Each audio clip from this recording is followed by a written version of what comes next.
Соттор адилетке жетишүү үчүн алар эч нерседен көз карандысыз болушу керек. Калыс чечим чыгарууда бир гана мыйзамга таянуусу зарыл. Тилекке каршы Кыргызстанда Фемида өкүлдөрүнө калктын ишеничи төмөн.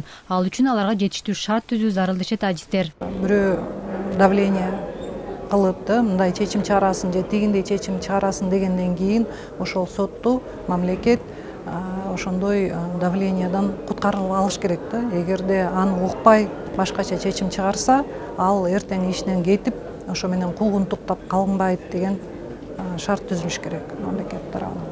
Сот системасында орун алган көйгөйлөрдү жоюу үчүн бүгүн Данакер аталышындагы диалогдук конференция өттү.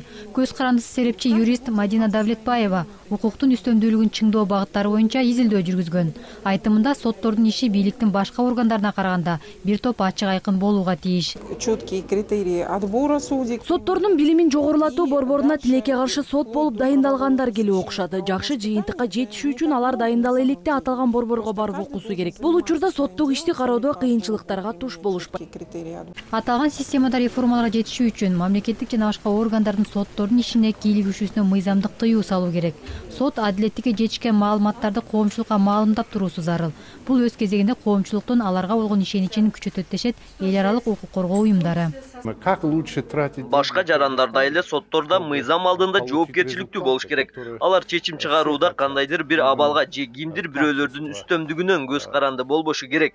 Ошондой эле аларды да окутуп билимин жогорулатып туруу зарыл. Себеби калыс адилет чечим чыгарууда булардын таасири чоң. Конференциянын жүрүшүндө маалым болгондой, соттор аталган системадагы шарттарды жакшыртуу боюнча жогорку кеңешке жана өкмөткө сунуш беришет. Анара Мамбеткадырова, Адилет Жумабеков, ЛТР Бишкек.